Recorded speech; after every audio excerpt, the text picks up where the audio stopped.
નમસ્કાર, today news ચેનલમાં આપનું સ્વાગત છે। સૌપ્રથમ જોઈએ આજના મુખ્ય સમાચાર।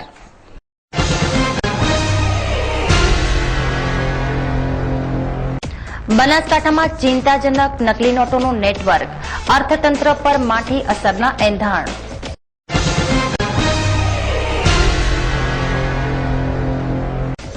પાલનપુરના વિકાસના કામોની વણથંભી પંચાયત, નગરપાલિકા દ્વારા કરાયું ખાસ મુહૂર્ત।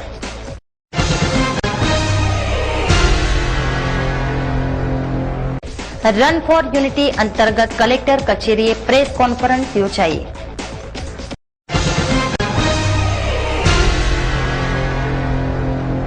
કનિષ્ઠ દ્વારા મુદ્દે લડતના એંધાણ, એસડીએમ દ્વારા ધરણાને મંજૂરી ન અપાઈ।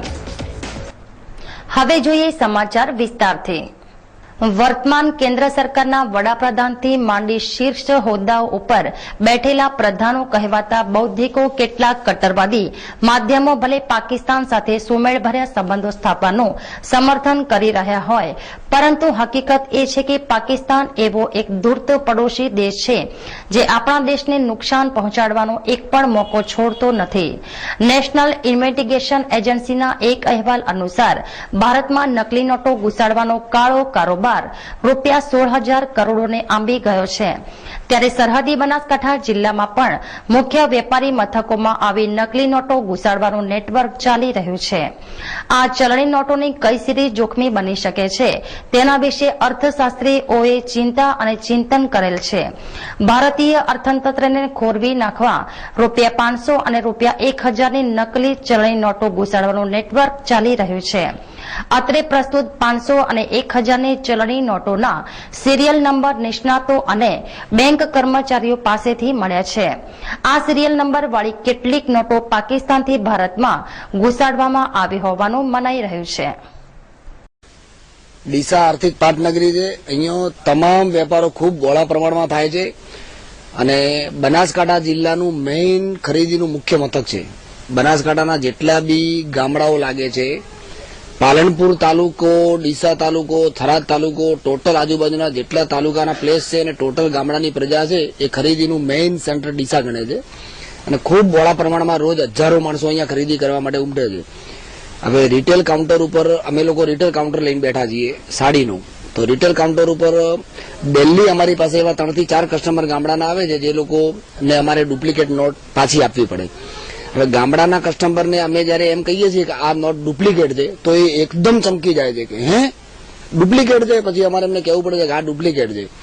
પછી એમને સમજાવવા બી પડે છે, જે નોટ ઉપર કોઈ બેંકના નિશાન નથી હોતા, કશું જ નથી હોતું। પછી એ લોકો અમને ક્યારેક એમ કહેતા હોય છે કે ગંજમાં કોઈ વસ્તુ વેચવા ગયા ત્યાંથી આવી, કે ડેરીનો પગાર લેવા ગયા ત્યાંથી આવી। હવે આ રીતે જો ગામડાની પ્રજા બી આ રીતે ડુપ્લિકેટ ચલણ લઈ અને ફરતી થઈ ગઈ છે તો આ તો એકદમ તંત્રની નિષ્ક્રિયતા ગણો। પબ્લિકની જાગૃતિ બરાબર છે કે કોઈ સારા સજ્જન માણસો, વેલ એજ્યુકેટેડ માણસ કંઈક ડુપ્લિકેટ નોટ લઈને આવે ને તો એને અમે વેપારી તરીકે બી કહીએ કે ભાઈ સાહેબ આ તમે આ રીતે લઈને ફરો છો આમ તેમ। ગામડાની પ્રજાને તો અમે એમ કહીએ ને કે આ ડુપ્લિકેટ છે તો એની સાથે જ એકદમ ભડકી જાય છે। તો હવે આ એક મોટી સમસ્યા છે અને મારું એવું માનવું છે કે ખૂબ બહોળા પ્રમાણમાં આ ચલણ ચાલી રહ્યું છે અત્યારે બજારની અંદર। અમે લોકો વેપારી છીએ, અમારે ઘણી વખત સિઝનનો ટાઈમ હોય છે ને તો અમારે એ નોટો ચેક કરવામાં અમારો મહત્વનો સમય બગડી જતો હોય છે। તો તંત્રએ આની અંદર ખૂબ ધ્યાન રાખી અને પબ્લિકે બી જાગૃત થવાની જરૂર છે અને તંત્રએ બી આની અંદર ખૂબ અગત્યના જે કંઈ થતા હોય એ પગલાં ભરવાની તાત્કાલિક જરૂર છે। એકચ્યુઅલી છેલ્લા ઘણા સમયથી બજારમાં નકલી નોટોનું પ્રમાણ વિશેષ પ્રમાણમાં જોવા મળે છે। ખાસ કરીને આમ જનતા જે લોકો આ પ્રશ્ને ખૂબ જ નિરુત્સાહી છે, તો પોલીસ દ્વારા એવી વિનંતી કરવામાં આવે છે કે આપ લોકો દરેક બેંકો, દરેક શાખાઓમાં અને પોલીસ સ્ટેશનમાં પણ નકલી નોટ કઈ પ્રકારની હોય, કઈ રીતે નકલી નોટને ઓળખી શકાય એના માટેના સચિત્ર બેનર્સ મૂકવામાં આવેલા છે। તો આપ નજીકના પોલીસ સ્ટેશન અથવા તો બેંકની મુલાકાત લઈ અને આ જે નકલી નોટો છે એના ચિહ્નો જાણવાનો પ્રયત્ન કરો અને જે પણ કેશ વ્યવહાર, રોકડ વ્યવહાર આપ લોકો કોઈ પણની સાથે કરો છો ત્યારે આ જે નકલી નોટો છે એના ચિહ્નોથી એને ઓળખી અને આ નકલી નોટો છે એમાં પોલીસને યોગ્ય તપાસ માટે સહકાર આપો, બેંકને આ નોટ સુપ્રત કરો અને બેંક દ્વારા પણ પોલીસ સ્ટેશનમાં આ પ્રકારની ફરિયાદો થાય છે તો એમાં પણ આપ લોકો સાથે મળી સહકાર આપો. અને જો આપના ધ્યાનમાં આવી કોઈ વ્યક્તિ આવે કે જે આવા પ્રકારના વ્યવસાયમાં સંકળાયેલી હોય તો તરત જ નજીકના પોલીસ સ્ટેશનમાં આપના નામની કોઈ પણ જાણ વગર આપ પોલીસને માહિતી આપશો તો પોલીસ તાત્કાલિક એના ઉપર કાર્યવાહી કરશે. તો દરેક આમ જનતાની વિનંતી છે કે પોલીસ અને બેંકને સર્વપ્રથમ તો આવી નકલી નોટોને ઓળખવાનો પ્રયત્ન કરો અને જો આવી વ્યક્તિ આવા વ્યવસાય સાથે કોઈ સંકળાયેલું હોય તો આ બાબતેની માહિતી નિસંકોચ કોઈ પણ ભય વગર પોલીસ સ્ટેશન સુધી પહોંચાડવાનો પ્રયત્ન કરો. આજનો આપણો આ વિષય કે દેશની અંદર જે સરકાર માન્ય નાણું નથી, સરકારે છાપેલું ન હોય, સરકારે જે બહાર પાડ્યું ન હોય એવું નાણું જે દેશમાં અત્યારે વિદેશી સરહદો ઉપરથી ભારતની અંદર પ્રવેશી રહ્યું છે. નેપાળ, પાકિસ્તાન અને એમાં ખાસ કરીને પાકિસ્તાનનું આ એક ષડયંત્ર પણ અત્યારે ચાલી રહ્યું છે કે દેશની આર્થિક જે પરિસ્થિતિ છે, દેશનું જે અર્થતંત્ર છે તેને તોડી પાડવા માટે આજે આ નકલી નોટો આપણા દેશમાં ઘુસાડવામાં આવી રહી છે. આ જે નાણું આવે છે તો એને કારણે દેશના નાણાંના પુરવઠામાં ખૂબ મોટા પ્રમાણમાં વધારો થાય છે. જેટલું નાણું એ ઉમેરાય છે એટલું નાણાંનો પુરવઠો વધે છે. કાળું નાણું એ તો દેશે બહાર પાડેલી કરન્સી હોય છે એટલે કુલ નાણાંના પુરવઠામાં વધારો થતો નથી, પરંતુ આવું નાણું જો દેશમાં પ્રવેશે તો એનાથી નાણાંનો પુરવઠો વધે અને જ્યારે પણ નાણાંનો પુરવઠો વધતો હોય છે ત્યારે દેશની અંદર જે ભાવ સપાટી છે એ ભાવ સપાટી ખૂબ મોટા પાયા ઉપર વધતી હોય છે. જેટલા પ્રમાણમાં આ નાણું વધે છે તેટલા પ્રમાણમાં દેશમાં વસ્તુનું ઉત્પાદન થતું હોતું નથી. તો એની સામે આ જે કંઈ નાણું પ્રવેશે તો એને કારણે દરેક ચીજ વસ્તુના ભાવો આજે વધતા આપણે જોઈ રહ્યા છીએ. અને આ જે નાણું આવે છે દેશની અંદર તો આપણને વાસ્તવમાં ગરીબોને એમ લાગે કે એમની આવકો વધી રહી છે, પરંતુ હકીકતમાં એમની કોઈ આવકોમાં વધારો થયેલો હોતો નથી. અને તેમ છતાં એ એક ભ્રમ ઉભો કરે છે કે લોકોની આવકોમાં વધારો થયો છે અને એને કારણે પણ જે ગરીબ વર્ગ છે એ વધુ ગરીબીમાં એમાં સપડાય છે. અને આને કારણે આજે આપણું જે અર્થતંત્ર છે એ ફુગાવાને કારણે જે અતિશય આપણને જે ચીજ વસ્તુઓ નથી અને સામે નાણું વધી રહ્યું છે, જે અર્થતંત્રને માર પડી રહ્યો છે, તેને કારણે આપણું અર્થતંત્ર પણ અત્યારે એકદમ એની ઉપર વિપરીત અસરો થઈ રહી છે. જિલ્લા શિક્ષણ અને તાલીમ ભવન પ્રેરિત દાંતીવાડા બીઆરસી ભવન આયોજિત દાંતીવાડા તાલુકાનો બાળ રમતોત્સવ યોજાયો હતો. તેમાં તાલુકાના 11 ક્લસ્ટરમાંથી યોજાયેલ રમતોમાં થયેલ ટીમોએ ભાગ લીધો હતો. જેમાં ઉદઘાટન સમારંભમાં તાલુકા ભાજપ પ્રમુખ બાબુભાઈ મોદી, તાલુકા મહામંત્રી નટુભાઈ પટેલ, સામાજિક ન્યાય સમિતિ ચેરમેન હેમરાજભાઈ ગોહિલ, પૂર્વ પ્રમુખ આહાજીભાઈ પરમાર, દાંતીવાડા કેળવણી મંડળના પ્રમુખ જયંતિભાઈ મોદી, તાલુકા કેળવણી નિરીક્ષક Bharatbhai Chaudhary, CRC cooperative pay કેન્દ્રાચાર્ય વગેરે હાજરી આપી હતી. તાલુકા રમતોત્સવમાં જિલ્લા શિક્ષણ અને તાલીમ ભવનના પ્રાચાર્ય ડોક્ટર એમ.જે. નોગસ હાજર રહીને બાળકોને પ્રોત્સાહિત કર્યા હતા.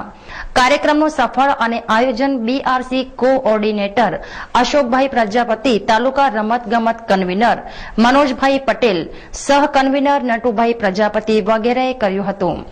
રમત ઉત્સવમાં કબડ્ડી, ખોખો, 100 મીટર દોડ, ગોળા ફેંક, યોગાસન જેવી રમતો રમાડવામાં આવી, જેમાં બાળકોએ આનંદ અને ઉત્સાહભેર ભાગ લીધો હતો. ડીસાના જ્યોતિષ કિરીટભાઈની એડવાન્સ કરેલી તમામ આગાહી સત્ય પુરવાર થઈ છે, જે પાટણથી પ્રગટ થતું નિભાવ દૈનિકમાં તારીખ 8/12/2013 રવિવારના પેપરમાં આવેલ છે. લખાણ પ્રમાણે એકદમ સાચી પડી છે. આ આગાહીની વિગતો જોઈએ તો ડીસાના આ જ્યોતિષ આચાર્ય તેવી આગાહી ચૂંટણી પરિણામોના ઠેક 2 દિવસ અગાઉ કરી હતી.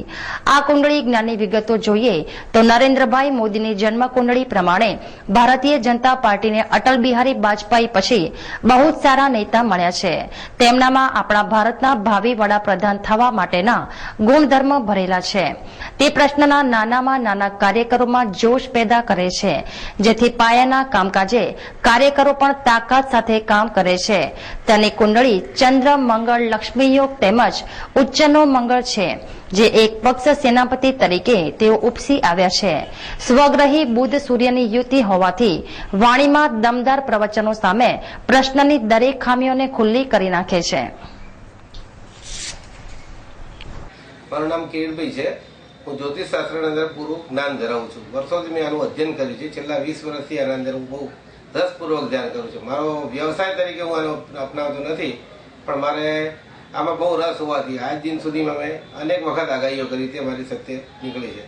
અત્રે હમણાં જે થયેલા ઇલેક્શનો, જેના અંદર મેં અગાઉ અમારો અહીંયા જે દૈનિક પેપર હતું આજે, એના અંદર મેં આગાહી કરેલી કે જ્યાં 5 રાજ્યના અંદર જે ઇલેક્શન થવાનું છે, તો એના અંદર મેં એમ કહેલું આજે કે ભાઈ દિલ્હીના અંદર સત્તા તો ભાજપની આવશે આજે, પણ તેમને ટેકાની જરૂર પડશે. જ્યારે મધ્યપ્રદેશના અંદર 2/3 બહુમતી આવશે આજે, અને રાજસ્થાન જેવો એમને ખેંચી જશે. અને એના પછીનું મિઝોરમ રાજ્ય વિશે શું કીધેલું છે? હા, અને મિઝોરમના અંદર મેં એમ કહેલું આજે કે ત્યાં કોંગ્રેસ સત્તા ઉપર આવશે. આ જ્યોતિષ શાસ્ત્રના અંદર આજ દિન સુધી જ્યોતિષ જોનાર ખોટો હોઈ શકે, પણ શાસ્ત્ર ખોટું હોઈ ન શકે. એના અનુસંધાનમાં આજની તારીખના અંદર દિલ્હીના અંદર જે આજે પ્રશ્ન ઉભો છે, આજે તો મારું એવું માનવું છે કે દિલ્હીના અંદર બંને પાર્ટી તૈયાર નહીં થાય અને ઇલેક્શન જ આવશે. જેવી રીતે મેં આમની કુંડળી જોઈ છે, મારા જોડે ડોક્ટરની કુંડળી પણ છે આજે, અરવિંદ કેજરીવાલની કુંડળી પણ છે. એ બંનેને જોતા મને એવું લાગે કે અગર ભવિષ્યમાં પણ અગર ઇલેક્શન આવે આજે, તો અરવિંદ કેજરીવાલની કુંડળી બહુ સ્ટ્રોંગ છે કે ભવિષ્યના અંદર દિલ્હીની સરકારમાં તેઓ બિરાજમાન થશે તેવું મારું અનુમાન છે. ભાજપ શાસિત પાલનપુર નગરપાલિકા દ્વારા વિકાસ કામો હાથ ધરવામાં આવ્યા છે. ત્યારે આજે તારીખ 11/12/2013ના રોજ વિકાસ કાર્યોની વણથબી વણઝાર રોડનું ખાતમુહૂર્ત કરાયું હતું. આ રોડ ત્રણબત્તી બાલારામપીરની દરગાહથી થુંબડા પ્રજાપતિ વાસનો 3 મેક્સ રોડના કામે 10,56,200ની ગ્રાન્ટ મંજૂર થતા ઉપરોક્ત જગ્યાએ હાલમાં જેટલો તૂટેલી હાલતમાં છે તેટલું જ બનાવવા સ્થળ ઉપર હસમુખ પઢિયાર પ્રમુખ પાલનપુર નગરપાલિકા ચીફ ઓફિસર યુડી સિંધાએ સ્થળ નિરીક્ષણ કરી રોડ બનાવવા અને બાકીની બચત ગ્રાન્ટ અન્ય કામોમાં વાપરવા નિર્ણય લઈ સ્થાનિક અગ્રણી અબ્બાસભાઈ મંસૂરીના હસ્તે તેમજ શહેર ભાજપ પ્રમુખ અનિકેતભાઈ ઠાકર, ચેરમેન બાંધકામ સમિતિ પ્રતાપભાઈ જાની, શહેર ભાજપ મંત્રી દલપતભાઈ બારોટ, બક્ષી મોરચાના પ્રમુખ દિનેશભાઈ પંચાલ, મહામંત્રી મહેશભાઈ લીંબાચિયા તથા મ્યુનિસિપલ સદસ્ય દેવેન્દ્રભાઈ રાવલ, કાંતાબેન શ્રીમાળી, સાગર પરમાર, પાર્થ સારથી, ગિરીશભાઈ પરમાર, તુલસીભાઈ લોહાણા, એસ.કે. નંદ્રા તથા chief officer U D Sindha, Povdi, supervisor Dalpatbhai O S, Pareshbhai Padhiyar તેમજ અન્ય સ્ટાફ મિત્રો તેમજ સ્થાનિક પ્રજાજનોની ઉપસ્થિતિમાં ખાતમુહૂર્ત કરવામાં આવ્યું. પ્રમુખ સાહેબે જે નિર્ણય લીધો છે રોડ બનાવવા ત્રણબત્તી થુંબડા વિસ્તારમાં, એવું સારું. ઘણા સમયથી આમ જનતાને અવર જવરમાં ગાડી વાહન વ્યવહારનું બહુ તકલીફ પડતી હતી, એટલે ઘણી વાર કહેતા, પણ પ્રમુખ સાહેબે આજે જે નિર્ણય લીધો છે, આજે શરૂઆત કરી છે, મુહૂર્ત કર્યું છે, તે મુહૂર્ત પૂરો થાય અને રોડ સારો બને અને શેડ સુધી રોડ બને ને સલેમપુરા સુધી રોડ બને અને એના માટે એનું મટીરિયલ બી સારું વપરાય ને સારું કામ ખાતે એવી બધું ઉમ્મીદ છે પ્રમુખ સાહેબથી અમારી, કે પ્રમુખ સાહેબ સારું કામ કરે. બસ આજનો ખરેખર સારો દિવસ, સોનાનો સૂરજ ઉગ્યો. અમને ખૂબ આનંદ થાય છે કે આજે અમારા ત્રણબત્તીના વિસ્તારમાં જે થુંબડા ઉપર જે ઘણા સમયથી રોડની તૂટેલી હાલત અમે જોતા હતા અને વાહનોને આવવા જવામાં, પબ્લિકને આવવા જવામાં ખૂબ તકલીફ પડતી હતી, તો પાલનપુર નગરપાલિકાના પ્રમુખ સાહેબ શ્રી પઢિયાર સાહેબે અમારી વાતો ધ્યાને લઈ અને આજે મ્યુનિસિપાલિટીએ જે આ રોડનું બાંધકામ કરવાનું ચાલુ કર્યું અને એ બદલથી અમને ખૂબ ખુશીનો દિવસ, ખૂબ આનંદ થાય છે અને અમે પણ મ્યુનિસિપાલિટીને ખૂબ ધન્યવાદ આપીએ છીએ કે અમારી અરજી સાંભળી અને આ રોડ બનાવવાનું ચાલુ કર્યું અને પબ્લિકને ખૂબ સરળતાથી આવવા જવાની તકલીફ ન પડે, વાહનના આવવા જવાની તકલીફ ન પડે, જેથી કરીને આજુબાજુનું જે રોડને બાંધકામ તકલીફો હતી દૂર કરીને રોડ સારો બનાવવાની અને અમારી અપેક્ષા છે કે આ રોડ બનાવતી વખતે સારું મટીરિયલ વાપરે અને સારી વસ્તુ વાપરી અને આ રોડની જિંદગી લોભી રહે એવી બનાવીને આપે. એથી વિશેષ અમે વધારે કંઈ કહેવા માંગતા નથી. અને દર્શક મિત્રો, હવે લઈશું એક નાનકડો વિરામ.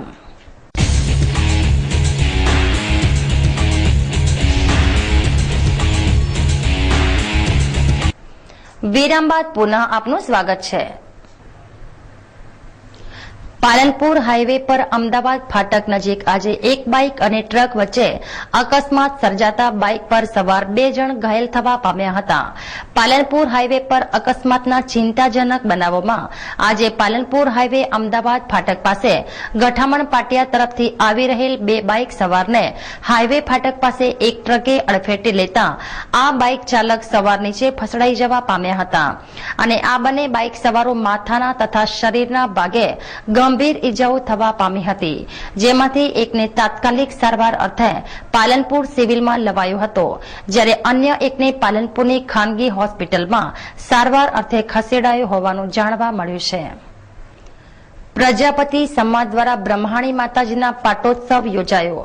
પાલનપુર તાલુકાના ગાદલવાડા ગામે સમસ્ત પ્રજાપતિ સમાજ દ્વારા બ્રહ્માણી માતાજીનો તથા બાબરા બાવજીનો ચતુર્થ વાર્ષિક પાટોત્સવ નિમિત્તે યજ્ઞનું આયોજન કરાયું હતું. આ બ્રહ્માણી માતાજીના પાટોત્સવ પ્રસંગે પ્રજાપતિ સમાજના ભાવિક ભક્તો મોટી સંખ્યામાં હાજર રહી ઉલ્લાસભેર ભાગ લીધો હતો. જ્યારે એક બીજી નવીનતા આ ગામમાં થઈ રહી છે. સૌ પ્રથમવાર રશિયન ટેકનોલોજી દ્વારા સત્ય ઋષિ મંદિરનું નિર્માણ થઈ રહ્યું છે. સેવાશ્રમ ટ્રસ્ટની સ્થાપના 2021 સાલમાં કરવામાં આવી અને એનું સંચાલન એનો પ્રમુખ હું છું. સાથે સાથે અમારા પ્રજાપતિ ભાઈઓ પણ એના ટ્રસ્ટી છે. માત્ર ગાદલવાડા ગામના નથી પણ સુજાણપુર, મેથાણ, ભાગાળ વગેરે ગામોના અંદર સમાવેશ કરવામાં આવ્યો છે અને સંપી અને ખૂબ સહકારથી અમે આ કાર્ય સંપન્ન કર્યું છે. અને આ ટ્રસ્ટની જે જગ્યા છે એ માન્ય કમલદયાની કલેક્ટર સાહેબે ફાળવી આપી છે અને એમના આયોજન પ્રમાણે, એમના સૂચન પ્રમાણે અમે કાર્યવાહી કરી છે અને વ્યવસ્થિત રીતે અમે આનું સંચાલન કરી રહ્યા છે. દિન પ્રતિદિન અમે પ્રગતિ પણ એવી જ ઈચ્છી છે અને હજી સુધી ઈચ્છી રહ્યા છે કે અમારી પ્રગતિ સુંદર થઈ રહી છે અને રહેશે જ. સાધુ સંતોનો પણ એટલો જ અમને સહયોગ મળ્યો છે. હાથીદરા સમાજના જે સાધુ સંતો છે એ પણ અમને આવરી લીધા છે અને એ પણ અમારો એક મુખ્ય સહાયક બન્યા છે. હરદેવપુરી મહારાજ, દયાળપુરી મહારાજ એ અમારા વંદનીય પુરુષો છે અને એમને ખૂબ સહયોગ આપે. ભજન કીર્તન અને દરેક બાબતમાં સત્સંગમાં પણ એવો અમને ખૂબ સહયોગ. બાબરા બાપજીનું મંદિર, સાથે સાથે બ્રહ્માણી માતાનું મંદિર અને એની બાજુની અંદર જે મંદિરનું નિર્માણ થઈ રહ્યું છે સપ્તર્ષિ ભવન, એમાં 7 ઋષિઓનું નિર્માણ થશે, જેના આર્કિટેક્ટ વડોદરાના લક્ષ્મીકાંત મેવાડા છે અને એમનો દીકરો ભાઈ પાર્થ છે એ રશિયન ટેકનોલોજી પ્રમાણે અને ભારતીય સંસ્કૃતિનો સુમેળ કરી અને સુંદર રીતે આયોજન કર્યું છે. માત્ર મારા ધારવા પ્રમાણે અને મારી ગણતરી પ્રમાણે માત્ર ગુજરાતમાં પ્રથમ સંકુલ બની રહ્યું છે અને આવું સંકુલ અદ્વિતીય છે. જે બીજું સંકુલ હરદ્વારની અંદર છે એમને ખાતરી છે અને સુંદર રીતે થશે અને એ સંપન્ન થશે એટલે ફરીથી લોકોનો આભાર વ્યક્ત કરવામાં આવશે અને સુંદર રીતે એનું કાર્યવાહી કરવામાં આવશે. પાલનપુર સામાજિક વનીકરણની કચેરીમાં આજે રામ ભરોસે સરકારી હોટલ જેવો માહોલ જોવા મળ્યો હતો. આખા બનાસકાંઠા જિલ્લાની વનીકરણ વિભાગનો વહીવટ કરતી આ કચેરીના કર્મચારી તથા અધિકારીઓના ટેબલ તથા ખુરશીઓ ખાલીખમ જોવા મળતા અનેક તર્ક વિતર્કો સર્જાયા હતા. ઘણો સમય આ કચેરીમાં રાહ જોયા બાદ માંડ એક રોજમદારનો સંપર્ક થતા તેણે જણાવ્યું કે આજે વનીકરણ કચેરીનો સ્ટાફ બાલારામ ગયેલ છે, તેથી કોઈ હાજર નથી, પરંતુ સવાલ એ થાય છે કે આ કેટલે અંશે વ્યાજબી. આજે ટેકનિકલ સેમિનાર છે એટલે તે બધા બાલારામ છે, મીટિંગ છે ત્યારે એટલે ઓફિસના કોઈ પટ્ટાવાળું નથી, કોઈ સ્ટાફ નથી. પટ્ટાવાળા દરેક ગયા છે અને હું અહીંયા વજનદાર તરીકે કામ કરું છું દૈનિક વેતનમાં મજૂર તરીકે, એટલે હું અહીંયા પટ્ટાવાળા રજા પર છે? ના, ચાલુ છે, બધા ત્યાં જ છે પટ્ટાવાળા બધા. તો ઘરે કોણ ગયું છે? ઘરે તો કોઈ નહીં, કે બધા મિટિંગમાં જ છે, પટ્ટાવાળા છે એટલે તમામ સ્ટાફ ત્યાં છે, મિટિંગમાં છે, ટેકનિકલ સેમિનાર છે. ટુડે ન્યૂઝની ટીમ સામાજિક વનીકરણ કચેરી ખાતે આવી પહોંચી છે, પરંતુ અહીં આવીને દેખતા દરેક ટેબલ ખાલી છે, ઓફિસમાં કોઈ પણ હાજર નથી, ઓફિસ બિલકુલ સુમસામ છે. અહીંયા દરેક ટેબલ સુમસામ લાગે છે, કોઈ કર્મચારી, પટ્ટાવાળા, અધિકારી કે કોઈ પણ હાજર નથી. ઓફિસ બિલકુલ રામ ભરોસે છોડી દેવામાં આવી છે.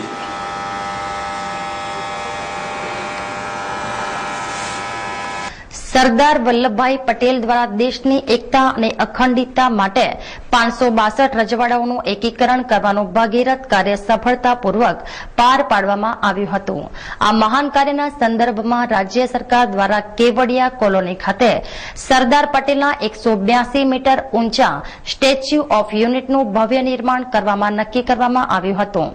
સ્ટેચ્યુ ઓફ યુનિટી કાર્યક્રમ અંતર્ગત તારીખ 15/12/2013ના રોજ દેશના 562 સ્થળોએ રન ફોર યુનિટી કાર્યક્રમ યોજાશે.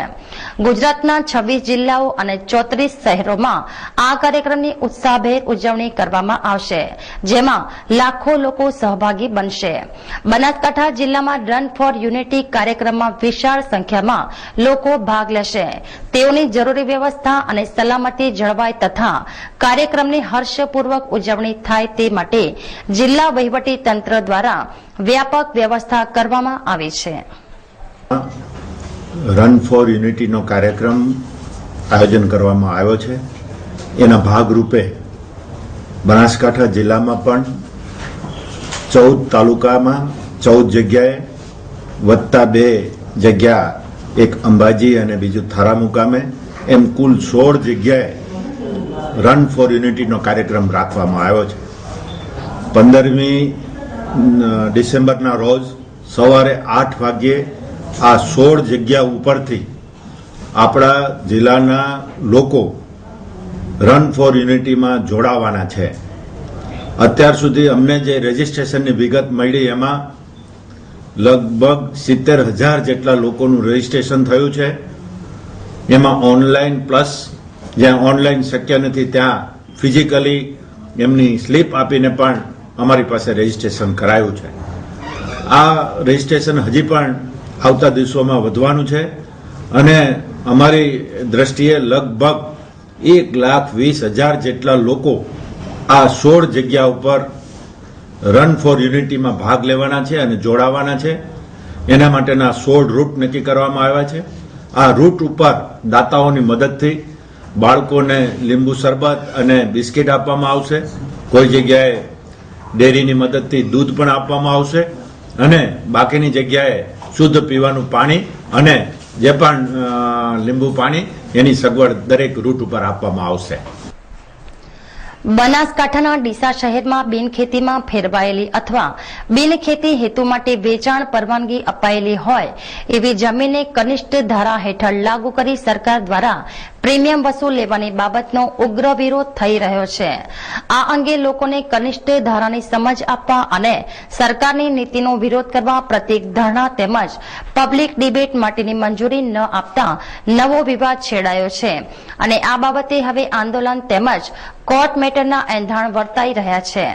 આ બાબતે કલ્યાણભાઈ રબારીએ મુખ્યમંત્રીઓ ઓનલાઈનમાં ફરિયાદ કરેલ છે. તેમણે વધુમાં કરેલો અમે કનિષ્ઠ ધારાની લોકોને સાચી સમજણ મળે તે માટે નિષ્ણાતો વકીલોને સાથે રાખી પરિસંવાદ તેમજ શાંતિપૂર્ણ પ્રતિક ધરણા માટે મંજૂરી માંગી હતી, પરંતુ આ સરકારની નીતિ વિષયક બાબત છે તેમ કહી એસડીએમ દ્વારા મંજૂરી અપાઈ નથી.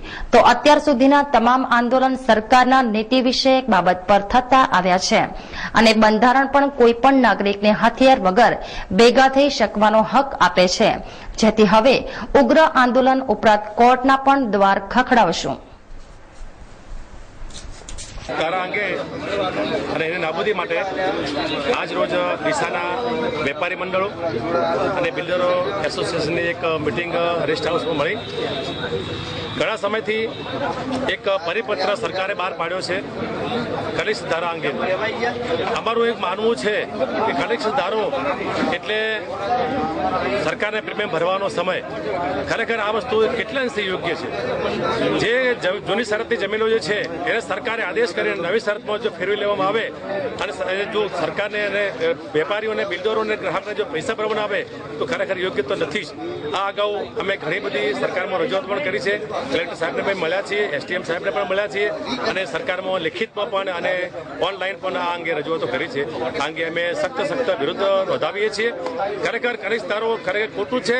જે સરકારે કલેક્ટર સાહેબે જે જમીનો બિનખેતી કરીને જે એને કરેલી છે અને પ્લોટિંગ કરેલું છે અને અને એ પ્લોટિંગ કરીને જો કોઈ લોકોએ રહેઠાણ માટે જે મકાનો પણ બનાવે છે એના ઉપર અત્યારે સરકાર એમ કહે આદેશ કરે કે નકશાઓ મંજૂર નહીં થાય અને એક પ્લોટ ઉપર એક ફૂટ ઉપર લગભગ 100 રૂપિયા ભરવાના આવે. આ ખરેખર તો નાના વેપારીઓ, નાના જે બિલ્ડરો જે છે અને જે રહેણાંક વ્યક્તિઓ જે છે, નાના જે અંદર રહેવાવાળા વ્યક્તિઓ છે, એ બધા હેરાન થાય છે અને ખરેખર આ યોગ્ય નથી. અમે સરકારને એક વિનંતી કરીએ છીએ, કલેક્ટર સાહેબને પણ આ અંગે વિનંતી કરીએ છીએ કે ખરેખર આ યોગ્ય તો નથી જ. અમારી લડત છે અને ચાલુ રહેશે.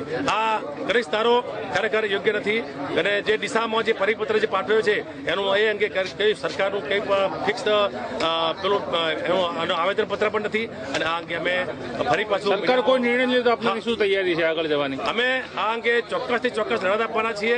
ખરેખર આ ખરીદદારો અમે નાબૂદ કરીને જંપીશું. અમે સરકારને કહીએ છીએ કે આ ખરેખર ખોટું છે, તમારે આ અંગે નિર્ણય લેવો જોઈએ. કોઈ યોગ્ય વ્યક્તિથી જ આ ખરીદદારો ભરાય નહીં. જે જૂની શરતની જમીનો છે એ ભૂતકાળમાં જે જૂની શરતે રહેવી જોઈએ. જે નવી શરતની જમીનો છે એમાં પ્રીમિયમ સરકારે લેવું જોઈએ. આ બાબતે અમે સીએમ ઓનલાઈનમાં પહેલાં દાખલ કર્યું. એના પછી રિક્વેસ્ટ કરવા માટે આદરણીય સુધીરભાઈ સાહેબને મળ્યા કે સાહેબ અહીંયા તમે પ્રશ્ન લ્યો. સુધીરભાઈ એટલે આરડીસી સાહેબ. આરડીસી સાહેબ એટલો એવો જવાબ આપ્યો કે તમારે કેવું મકાન કે પ્લોટ છે તમે મળવા આવો જાઓ. મૌખિક મને પોતાનો જવાબ આપ્યો અને એમણે સીધું પ્રાંત કક્ષા એટલે અહીંયા ડીસા રેફર કર્યો સીએમ ઓનલાઈનમાં કે આ તાલુકા લેવલનો પ્રશ્ન. સાહેબ એક બાજુ રાજ્ય સરકાર લેવલનો પ્રશ્નની વાત કરીએ છીએ, એક બાજુ તાલુકા લેવલે આ પ્રશ્ન મૂકે છે 24 તારીખે. એટલે મને આ બધી બાબતો સમજાય નહીં. છતાંય આજે ઘણા લોકો ભેગા થયા એકબીજાએ વાત સમજવા પ્રયત્ન કર્યો છે અને એમનું આવું નવું જડ વલણ રહેશે તો આગામી સમયમાં ખૂબ આની ભારે હાલાકી ભોગવવી પડશે અને એમને પણ સમજણ પડતી રહેશે. એટલે તો હું મારા શબ્દોમાં કહું છું કે પહેલાં છરીવાળા ગુંડા આવ્યા, પછી આવ્યા બંદૂકવાળા અને હવે પેનવાળા એટલે અધિકારીના સ્વરૂપમાં પેનવાળા. પત્રકાર મિત્રો પહેલી વાત મગજમાં રાખજો. એટલે આ પોતાની પેનનો પાવર એટલે નોકર પ્રજાને હરણ કરે એ વ્યાજબી નથી અને આ વાતને લઈને હજુ પણ અમે જાગૃતિના કાર્યક્રમો કરશું અને એની પહેલા અમને સીએમ ઓનલાઈનના સંદર્ભમાં આનો જવાબ મળી જાય અને આનો જજ સરકારશ્રીને મળે એવી અમારી અપેક્ષા છે. એટલે 24 તારીખ પહેલા અમને જજ આપે તો અમે પેડા વેચશું, ફટાકડા ફોડશું અને આ તમામ શ્રેય અમે સરકારશ્રીને આપશું. એ લાગણી સાથે સૌ મળ્યા છીએ અને સદબુદ્ધિ યજ્ઞનું આયોજન અમોએ મહારાજે મુહૂર્ત આપ્યું છે સમય 9 થી 12 તારીખ 19/12/2013 રોજ. એટલે એના પણ આયોજન રૂપમાં આગળ વધારી રહ્યા છે. શું આજની મિટિંગમાં ઠરાવે છે? ક્યાં સુધી સરકાર સામે લડવાનો, જ્યાં સુધી ન્યાય ન મળશે ક્યાં સુધી લડવાનો તમારો ઈરાદો છે? લડવાની તૈયારી કાયદાકી, પબ્લિકલી અને તમામ પ્રકારે એટલે તમામ મોરચે લડી લેવાનું મૂડ બનાવીને નીકળ્યા છીએ અને લડવાની સીમા કોઈ નક્કી નથી હોતી. એટલે નક્કી હવે કરવાનું સરકારશ્રીના અધિકારીશ્રીઓને છે કે એમને એમના રેવન્યુ અધિકારીઓને પહેલા જેલમાં મૂકીને પછી અહીંયા આવે, પછી લોકોને આવી હેરાન કરવાની વાત કરે અને લડવાની સીમા નક્કી નથી હોતી એ સમજીને અમે ચાલીએ છીએ. એનો અમને અનુભવ છે એટલે હલકામાં લેવાનો પ્રયત્ન ન થાય એવી મારી વિનંતી છે એને. અને આપ સૌ પત્રકાર મિત્રોને પણ વિનંતી છે કે આ 10,000 લોકોના ઘર છે.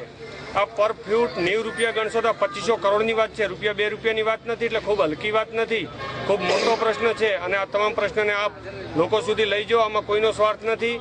લોકો અલગ અલગ અને લોકોના હિતમાં વાત છે અને લોકોને આની માહિતી મળતી રહેશે અને નહીં તો લોકો જ આનો જવાબ આપી દેશે. એના કરતાં અધિકારીશ્રીઓને સદબુદ્ધિ મળે આ યજ્ઞ કર્યા પહેલા અને એ દિવસે ભગવાન એમને આશીર્વાદ આપે એવું અમે આહવાન કરીએ. ડીસા પાટણ હાઈવે રોડ પર આવેલી શો મિલોમાં ગ્રામ્ય વિસ્તારમાંથી મોટા પાયે લીલા લાકડાનો જથ્થો ઠલવાતો હોવાની ફરિયાદ ઘણા સમયથી ઉઠવા પામી છે. આ લાઠીઓમાં મધરાતથી લઈ વહેલી પરોઢ સુધી ઊંટ લારી, ટ્રેક્ટર જેવા વાહનોમાં લીલા વૃક્ષો ઠલવાય છે. ત્યારે રેન્જ ફોરેસ્ટ દાંતીવાડા નોર્મલ વિભાગના IM રબારી, વનપાલ VM નાયક અને વનરક્ષક ઝેરડા RD ઘાસુરા ડીસા પાટણ હાઈવે વિસ્તારમાં વહેલી સવારે બાતમીના આધારે નાકાબંધી ગોઠવી લીલા લાકડા ભરીને શો મિલો આવતા 6 વાહનો કબજે કરતા લીલા વૃક્ષોનો સફાયો કરતા તત્વોમાં ફફડાટ મચી જવા પામ્યો છે. ડીસા શહેરમાં આવેલી કેટલીક શો મિલોમાં ગેરકાયદેસર રીતે લીલા લાકડાનો સફાયો થાય છે. આજુબાજુના ગામોમાંથી મોટા પાયે લીલું લાકડું અહીં ઠલવાઈ રહ્યું છે. જંગલ વિભાગના અધિકારીઓએ વહેલી સવારે પાટણ ડીસા લીલા લાકડા ભરેલી 3 ટ્રેક્ટર, 2 ઊંટ લારી, 1 ટેમ્પો મળી કુલ 6 વાહન કબજે કરી તેમની વિરુદ્ધ વૃક્ષ છેદન અધિનિયમ મુજબ કલમો લગાડી તમામ વાહનો કબજે લીધા છે. ડીસા પંથકમાં તંત્રની લાપરવાહીને કારણે ઘણા સમયથી લીલા વૃક્ષો સામે ખતરો ઉભો થયો છે. ગેરકાયદેસર રીતે વૃક્ષોનું છેદન કરતા તત્વો સામે કડક પગલાં ભરવામાં તંત્ર નિષ્ફળ નીવડતા આવા ઈસમો બેફામ રીતે વૃક્ષ કટિંગ કરી જંગલોનું નિકંદન કરી રહ્યા છે. ત્યારે તંત્રએ આ મામલે કડક બનવાની તાતી જરૂરિયાત છે. ન્યૂઝ બુલેટિન પૂરું કરતા પહેલા ફરી જોઈશું આજના મુખ્ય સમાચાર.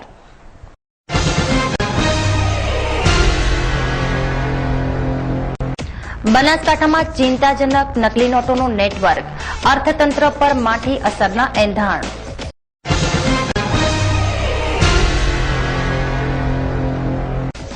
પાલનપુરના વિકાસના કામોની વણથાંભી વણઝાર, નગરપાલિકા દ્વારા કરાયું ખાતમુહૂર્ત.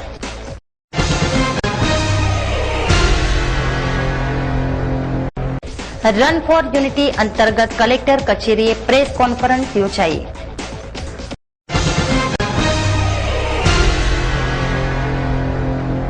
કનિષ્ઠ દ્વારા મુદ્દે લડતના એંધાણ, એસડીએમ દ્વારા ધરણાને મંજૂરી ન અપાઈ. આ હતા આજના સમાચાર. વધુ સમાચાર સાથે ફરી મળીશું. નમસ્કાર.